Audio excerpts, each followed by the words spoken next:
भगवान श्री कृष्ण ने जब अर्जुन ने प्रश्न किया था, चंचलम ही मनः कृष्ण प्रमाथि बलवद दृढ़म, कि हे गोविंद, हे कृष्ण, ये मन जिसके बारे में आपने ध्यान लगाने के संबंध में कहा, ये तो बड़ा हठी है, दुराग्रही है और बहुत ही चंचल है। इसको नियंत्रित करना तो ऐसा ही है जैसे हवा को वश में करना, बहुत कठिन कार्य है। तो कोई मार्ग बताइए कि जिस महान लक्ष्य को पाने के लिए आपने संदेश उपदेश दिए हैं, उसका मार्ग क्या हो सकता है। तो ये 34वें श्लोक में 6ठे अध्याय के अर्जुन ने पूछा था। 35वें में भगवान श्री कृष्ण ने फिर अपना उपदेश दिया। श्री भगवान उवाच असंशयम महाबाहो मनो दुर्निग्रहम चलम अभ्यासेन तो कौन्तेय वैराग्येण च गृह्यते। निश्चित ही असंशयम मनो दुर्निग्रहम चलम महाबाहो, लंबी भुजाओं वाले अर्जुन, निश्चित रूप से ये चंचल है मन और इसमें कोई संदेह नहीं है। इसको नियंत्रित करना बहुत कठिन कार्य है। फिर भी अभ्यासेन तो कौन्तेय वैराग्येण च गृह्यते। कुंती पुत्र अर्जुन, फिर भी ये बात सत्य है कि अभ्यास के द्वारा और वैराग्य के द्वारा यह मन पकड़ में आता है। दो ही चीजें महत्वपूर्ण हैं कि तुम अभ्यास भी करो और वैराग्य का मार्ग अपनाओ साथ साथ, तो निश्चित ही ये मन नियंत्रित भी होगा और पकड़ में आएगा। वैराग्येण अभ्यासेन गृह्यते, उससे यह ग्रहण किया जा सकता, पकड़ा जा सकता, निग्रह किया जा सकता, नियंत्रित किया जा सकता। तो सबसे पहले तो उन्होंने जो ये कहा कि अभ्यास आवश्यक है, तो एक शब्द जरूर ध्यान रख लीजिए कि हम जो भी कुछ हो चुके हैं, जैसी आदतें बन गई हैं, जैसा आचरण बन गया, जैसा हमारा व्यवहार दिखाई देता है, हम जो चीज़ें बार बार करते जाते हैं, उसका एकमात्र कारण है बचपन से लेकर अब तक के अभ्यास जो हमने किए या दूसरों ने हमसे करा दिए हैं। वो अभ्यास ही हमारी आदतें बन गई हैं और अभ्यास से जो आदतें निर्मित हो जाती हैं, उनके कारण फिर स्वचालित प्रक्रिया में हम जीवन जीने लगते हैं। ऑटोमेशन में हमारी सारी गतिविधियां चलने लग जाती हैं। ये बिल्कुल उस तरह होता है कि जिस प्रकार से आप लोग देखते हैं कि शुरुआत में बहुत प्रयत्नपूर्वक ध्यान लगाकर, ध्यान से देखकर अभ्यास करते हैं गाड़ी चलाने का। अभ्यास यहाँ तक रहता है कि दोनों हाथों से स्टीयरिंग भी पकड़ना है, क्लच दबा करके आपने गियर भी बदलना है। तो बहुत सारे लोग गियर बदलने में नीचे देख रहे होते हैं, जिसको बदलना है। पाँव से क्लच दबाया तो उसके बाद में गियर में गाड़ी डालनी है तो नीचे देख रहे हैं, और साथ बैठा हुआ व्यक्ति कह रहा होता सामने देखो, जाना तो आगे, नीचे क्या देखता है। वो बोले जिसको बदलना उसे तो देख लो पहले। अब उसके बाद वो कहता है कि अब आपने क्लच को धीरे धीरे छोड़ना है और एक्सीलेटर को धीरे धीरे दबाना है। अब वो अगर एकदम क्लच को छोड़ देता तो गाड़ी रुकती है। अब मैं गाड़ी चलाने की पूरी प्रक्रिया न बता के आपको सिर्फ ये बताना चाहता हूँ कि उसे ये अभ्यास करना पड़ता है शुरू शुरू में। और सबसे ज़्यादा कमाल की बात ये है कि गाड़ी जिस भी गियर में चलने लग गई, अब उसे बैलेंस बनाए रखना बहुत ज़रूरी। तो स्टेयरिंग पकड़ के वो ऐसे जैसे रोबोट बैठा होता है ना, ऐसे सामने देख रहा होता है। अब रोड तो मुड़ रही है लेकिन वो सीधा ऐसे तना बैठा है। उसको कहा जाएगा थोड़ा सा गाड़ी को रोड के अनुसार, और सामने गाड़ी आ रही है तो किनारे पर लगा। वो किनारे पर लगाने के लिए जो है इतना मोड़ने लग जाता है कि गड्ढे में गिरने लग रहा है। बराबर वाला बैठा हुआ कहता है थोड़ा संभालो अपने आप को, थोड़ा राइट की तरफ जो है मोड़िए अपने स्टीयरिंग को। वो ज़्यादा मोड़ देता, लेकिन सब चीज़ें बहुत सावधानी से कर रहा है। करते करते थोड़े दिन का अभ्यास हुआ तो पहले से कुछ बेटर हुआ, फिर और अभ्यास हुआ तो और बेटर हुआ। अब गाड़ी चलाने लग गया तो अब उसका तनाव भी कम हो गया। वो रोबोट की तरह बैठा हुआ था, अब उतना तन के नहीं बैठा हुआ। अब प्रैक्टिस थोड़ी सी हो गई है तो अब उसको समस्या आती है कि ढलान पर गाड़ी खड़ी है और गाड़ी रोकने भी वो पीछे जा रही है। अब पीछे वाला हॉर्न बजा रहा है। अब वो कहता है ये बड़ी मुसीबत है। अब सारी प्रक्रिया को हटा देते हैं, बात को यहाँ लेकर जाते हैं। चाहे वो रिवर्स में गाड़ी ले जानी हो वो भी बड़ी मुश्किल होती है। अभ्यास करता है आदमी, कुछ दिन अभ्यास करते करते करते करते वो सारा जो जागृत मन में अभ्यास था, होशपूर्वक जो अभ्यास किया गया था, उसको ग्रहण कर लिया हमारे अवचेतन मन ने, सबकॉन्शियस माइंड ने। मतलब वो बन गया अब आदत। हमारा अभ्यास, हमने जो 5-7 दिन 10 दिन लगातार गाड़ी सीखी, उसकी प्रैक्टिस हो गई। वो अभ्यास हमारे सबकॉन्शियस माइंड में चला गया। तो अब जो अवचेतन मन में वो चला गया है तो वहाँ वो आदत बन गया। जितना हम उसको दोहराते जाएंगे, प्रवीण होते जाएंगे, दक्ष होते जाएंगे, ट्रेंड होते जाएंगे। और जब ट्रेंड हो गए तो अब क्या होगा? अब आप एक हाथ से स्टीयरिंग पकड़ा हुआ है और बराबर में बैठे हुए आदमी से बात भी करते जा रहे हैं, हल्के हल्के गाने भी चल रहे हैं धीमी आवाज़ में, बाहर के दृश्य भी देख रहे हैं। अब आपको कब ब्रेक लगाना, कैसे मोड़ना, कितनी स्पीड से रखना है, ये सोचने की ज़रूरत नहीं है। अपने आप ऑटोमेशन में, स्वचालित प्रक्रिया में सारी चीज़ें होती जा रही हैं। अभ्यास ने सब आसान बना दिया। लेकिन अचानक कोई सामने से भैंस निकल जाए, क्योंकि भारत देश में तो सब स्वतंत्र हैं, इंसान से ज़्यादा भैंस, गाय, बैल सभी स्वतंत्र हैं। फिर कोई कोई जो है भैंस हाँकता हुआ खुद आके बीच में खड़ा हो जाता है और फिर वो इस तरह से देखता है गाड़ी को जैसे कोई खिलौना चला आ रहा है, और फिर झगड़ा भी वही करने को तैयार है। अब आप चले जा रहे हैं और आप तो स्वचालित प्रक्रिया से चल रहे हैं, तो अचानक जागृत मन आपको कहेगा जोर से ब्रेक लगाओ। अब आप ब्रेक लगाते हैं तो उस समय आप पूरे हिल जाते हैं। यहाँ जागृत मन ने आपके साथ में थोड़ा सा योगदान दिया, उसके बाद आप संयत हुए, धीरे से अपनी गाड़ी साइड से निकाल करके लेकर गए। अभ्यास अपना कार्य कर रहा है, लेकिन ये बात ध्यान रख लीजिए, अभ्यास को हर दिन निखारना पड़ता है। ये बात ध्यान रख लेना। आदतें बन गई, उन्हें फिर से निखारना पड़ता है, उनको फिर से सुधारना पड़ता है। और बराबर में बैठा हुआ गाड़ी में आदमी समझ आता है कि देखो भाई, जब गांव कोई नज़दीक आने लग जाए तो वहाँ से ध्यान रखना, बच्चा भी भाग सकता है, गाय भैंस भी भाग सकती है, और गाय भैंस जैसे कुछ लोग भी होते हैं वो भी आ सकते हैं। उस समय अपनी स्पीड कम रखो।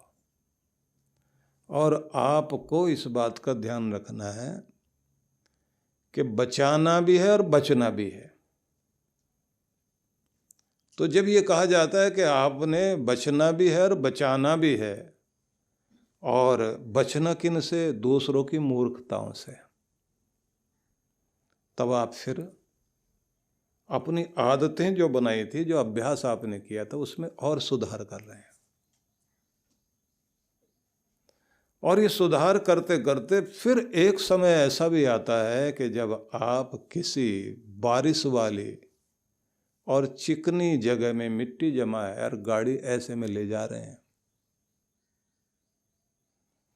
तो उस समय आपको और अपनी पहले वाली प्रैक्टिस में और थोड़ा सा सुधार करना पड़ेगा, क्योंकि वहाँ फिसलन हो सकती है। अचानक आपने ब्रेक लगाया, चिकनी मिट्टी है, ढलान वाली जगह है, कोई ना कोई गड़बड़ हो सकती है।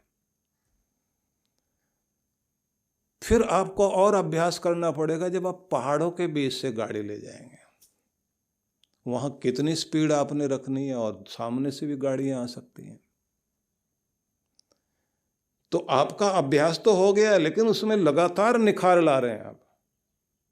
और जब तक आप निखार नहीं लाते जाएंगे तब तक आपके अंदर और प्रवीणता, कुशलता जागृत नहीं होगी, पहले से और अधिक दक्ष नहीं होंगे।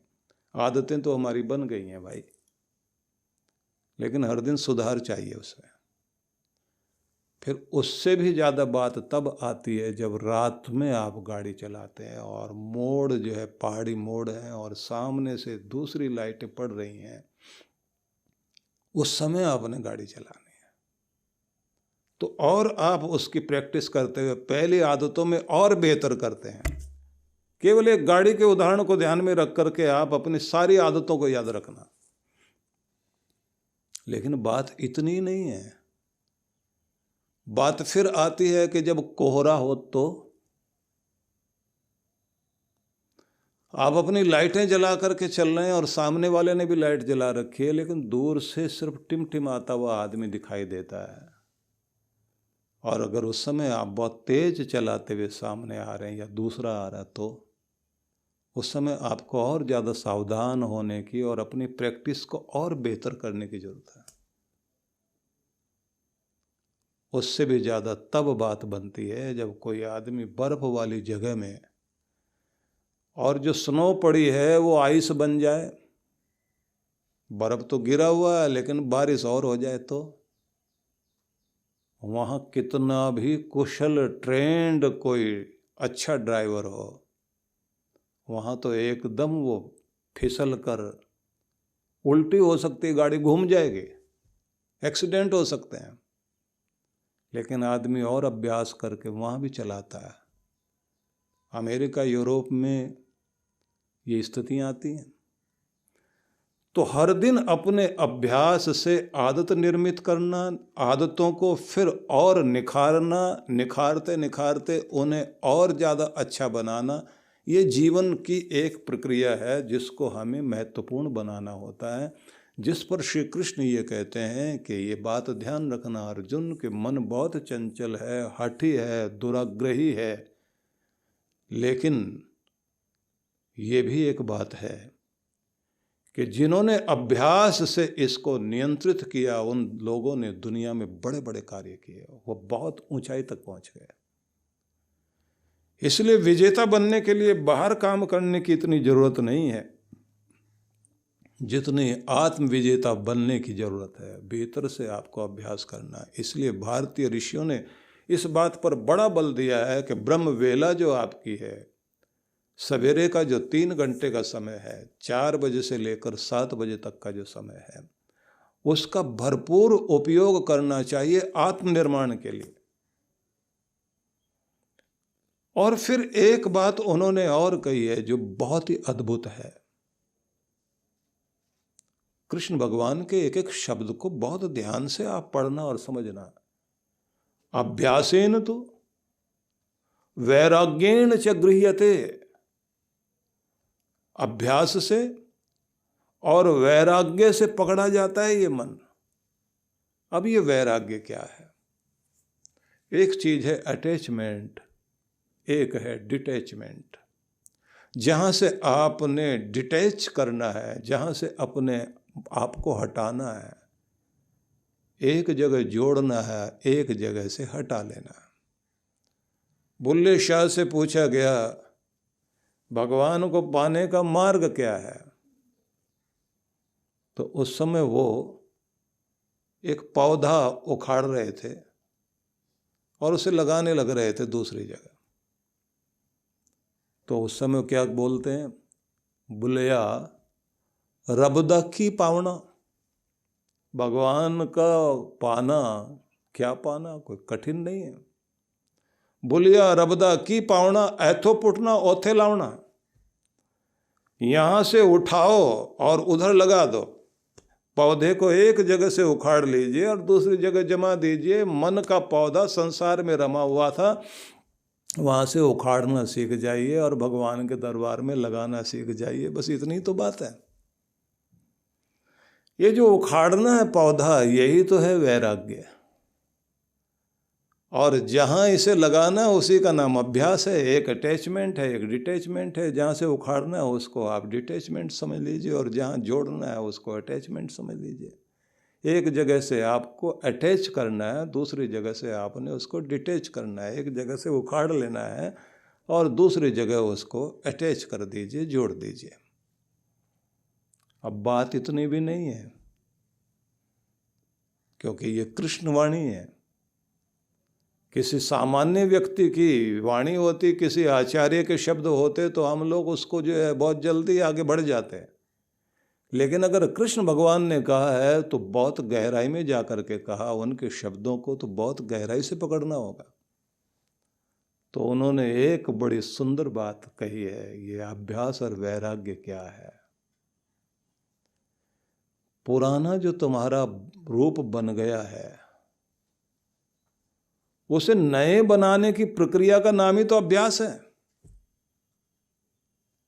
अपने आप को नवीन बनाने का नाम अभ्यास है और अपने पुरानेपन को, अपने खोखलेपन को, अपने खराब रूप को हटाने का नाम ही वैराग्य है। एक को उखाड़ देना है और एक को जमा देना है, इसका नाम अभ्यास है। जो तुम अपना नया रूप धारण करना चाह रहे हो उसका अभ्यास करना है, और जो तुमने पुरानापन अपना हटा देना है कि ये वाला नहीं चाहिए। तो जिसको नहीं चाहिए, जो आप हटा देना चाहते हैं, उसके लिए वैराग्य की आवश्यकता है। उसके लिए अभ्यास करना पड़ेगा वैराग्य का। और एक बात याद रख लीजिए, कहा जाता है कि अभ्यास व्यक्ति को परफेक्शन देता है। ये बात सच है।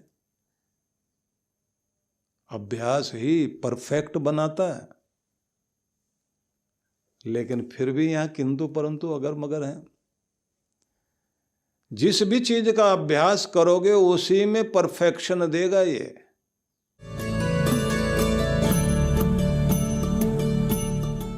ओम श्री परमात्मने नमः।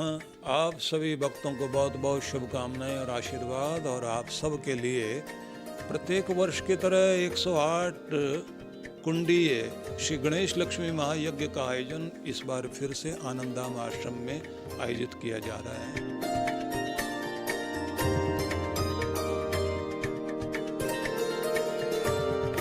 वर्षों से यहाँ साधनाएं, जप तप, मंत्र पाठ, यज्ञ, आहुति, अर्चन, वंदन का कार्यक्रम चलता ही रहता है।